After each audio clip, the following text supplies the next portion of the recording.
सभी किसान साथियों को बार बार नमस्कार। धरती के पूत चैनल में आप सबका बहुत बहुत स्वागत है, बहुत बहुत वंदन है, अभिनंदन है। अभी एक बड़ी समस्या हो रही है। किसान अपनी जमीन की कीमत नहीं समझ रहा है। जो कि जो आने वाला समय है वो इतना विकट है, इतना विकट है और किसान के लिए बड़ा ही अनुकूल होने वाला है। आज लोग जमीन खरीद करके छोड़ दे रहे हैं,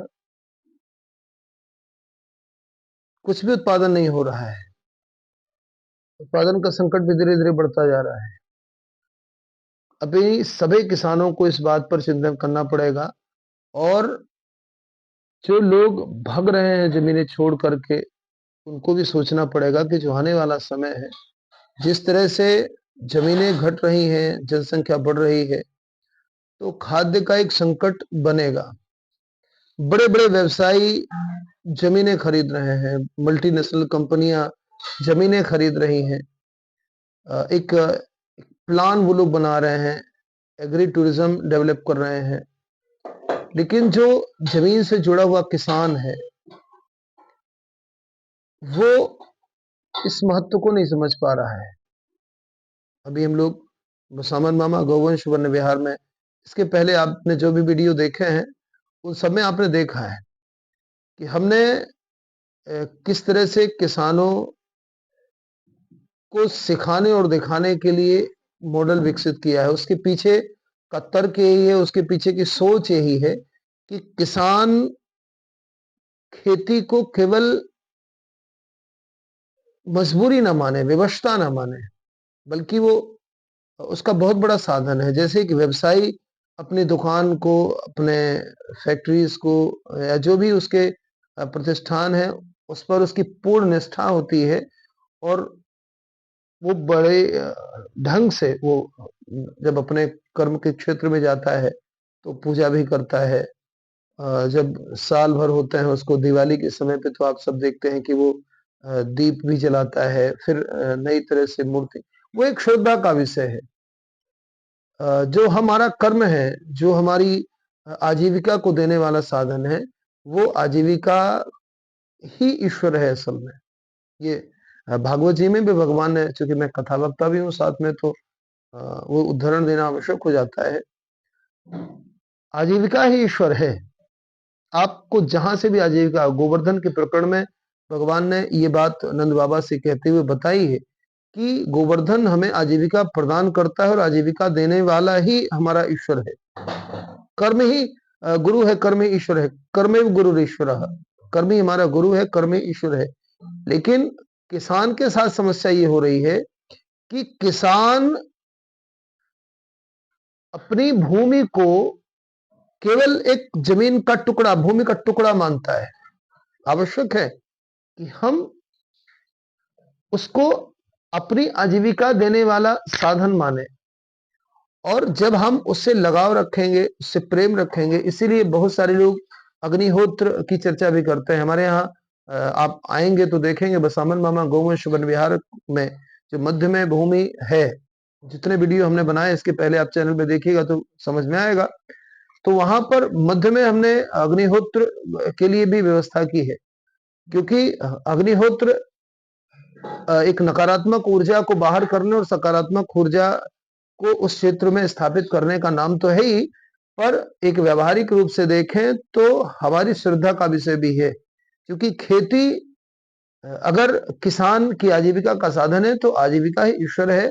और इस भाव में जैसे कोई दुकान वाला, कोई प्रतिष्ठान वाला, कोई फैक्ट्री वाला अपने ईश्वर मानता है अपने संस्थान को, उसी तरह से किसान को भी मानना चाहिए।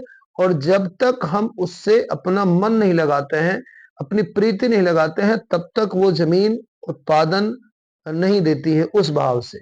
आप अनुभव करिएगा इस चीज को। बहुत सारी चीजें कोई बता नहीं सकता, वो अनुभव करके ही और करके ही समझा जा सकता है। आप कभी देखिए, जैसे पशु है, पशु के अंदर भी एक प्रेम होता है। ये सारी प्रकृति जो जीवंत है वो प्रेम जानती है। ये प्रेम ही है जो संपूर्ण जगत को बांध के रखता है। प्रेम का बंधन होता है। तो धरती के साथ भी प्रेम और उसमें जो होने वाली फसल है, उससे जब आप प्रेम करते हैं, तो निश्चित रूप से उसके जो प्रस्फुटित होने का आप अनुपात देखेंगे और एक ऐसा धरती जिस पर बस आपने बो दिया और कोई ध्यान नहीं दे रहे हैं, कोई लगाव नहीं है, उसके उत्पादन पर आप गौर करें। इसके पीछे तर्क कोई अगर कहे कि तर्क दिया जा सकता है, केवल तर्क से ही बात चूँकि आजकल मैं देखता हूँ सोशल मीडिया में ख़ास करके कि ऐसे बहुत सारे मूर्खों का एक जमावड़ा, चूँकि सोशल मीडिया में कोई कुछ भी बोल सकता है, कोई कुछ भी लिख सकता है, तो मूर्खों की एक बहुत बड़ी जमात हो गई है। उनको बाकी कोई चीज़ें समझ में नहीं आती, तो मैं उसको समझाने का प्रयास भी नहीं कर रहा हूँ। लेकिन मैं आपसे बार-बार ये अपील करूँगा, आप किसान हैं अगर तो उसको समझिए और अपनी धरती की कीमत समझिए। अपने धरती पर हम लोग मुझे खुद भी कोई मतलब नहीं था, लेकिन आज मैं देख रहा हूँ कि हम लोग जितना ज़मीन से दूर होते जा रहे हैं, जितना जड़ों से दूर होते जा रहे हैं, तो जो पेड़ जितना बड़ा होगा, उसकी जड़ भी उतनी मजबूत होनी चाहिए। और याद रखिए, जो पेड़ जितना बड़ा होगा, उसके नीचे की जड़ जितनी छोटी होगी, उतना जल्दी वो पेड़ गिरेगा। तो हम ऊपरी तौर पर विकास करते तो खूब देखे जाते हैं, लेकिन हमारी जो जड़ है धरती, हमारी जो जड़ है किसान, वो कमजोर होती जा रही है। तो बड़े पेड़ को ढहने में और भी कुछ भी समय, पेड़ अगर छोटा है तो जड़ छोटी चल जाती है, वो हवाओं का रुख सह सकता है। लेकिन अगर बहुत बड़ा पेड़ हुआ और जड़ छोटी हुई तो हवाओं का जो प्रहार है वो नहा नहीं सा वो पेड़ गिर जाता है।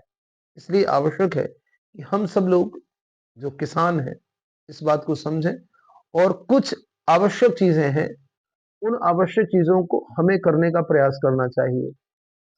खेत है तो चाहे महीने में लगा लें, चाहे हफ्ते में लगा लें। एक अगर हम पूजा करते हैं, अगर हम आस्तिक हैं, अगर हम घर में बैठ करके पूजा करते हैं, तो याद रखना चाहिए कि वो भूमि भी हमारी पूजा का ही स्थान है और चाहे वहां पर जिस भी भाव से करें, हवन अवश्य करना चाहिए, अग्निहोत्र अवश्य करना चाहिए, एक भाव रखना चाहिए। जब जाएं तो धरती को प्रणाम भी करना चाहिए। और जब हम ऐसा भाव रखेंगे तो निश्चित मानिए, आप प्रयोग करना है तो आप प्रयोग करके देख लें। दो खेत हैं आपके, एक खेत पर आप जाकर के बराबर ही खाद, बराबर ही पानी और सब कुछ बराबर डालिए दोनों में, लेकिन एक खेत में आप श्रद्धा दिखाइए और एक खेत में आप बिल्कुल कोई मतलब नहीं रखिए, सिर्फ खेती करने का भाव रखिए।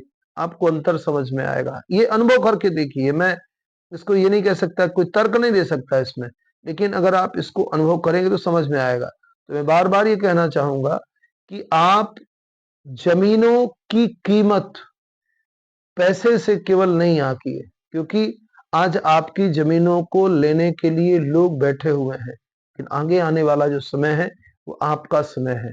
और सीखिए, रसायनों से मुक्त होइए, कम बजट पर उत्तम खेती कैसे की जाती है इसको सीखने का प्रयास करिए। हम लोग बराबर जो एग्रीकल्चर के विद्यार्थी हैं उनको भी अपने साथ जोड़ने का प्रयास कर रहे हैं कि वो गांव में जाकर के किसानों के साथ में बैठ करके और उनको न्यूनतम लागत में उत्तम खेती, रसायन मुक्त खेती, गौ आधारित प्राकृतिक खेती, इन सब को बताएं और क्या कमियां होती हैं उन कमियों पर निगरानी करें और उनको दूर करने का प्रयास करें। हम सबसे बसामन मामा गौवंश वन विहार इसके लिए संकल्पित है, शोध एवं प्रशिक्षण शाला के रूप में स्थापित हो रहा है और हमारा पूरा प्रयास है, सरकारी तंत्र भी इसमें लगा हुआ है कि ऐसी व्यवस्थाएं हो जाएं कि हम सब लोग गौ आधारित प्राकृतिक खेती को अपना करके रसायन मुक्त खेती की ओर बढ़ें और न्यूनतम लागत में अधिकतम उत्पादन करें, अच्छा उत्पादन करें, रिकॉर्ड उत्पादन करें और समृद्ध भारत की ओर बढ़ें। इसी आशा के साथ में आशा है आप सबको वीडियो पसंद आया होगा। जय गौ माता, जय भारत माता।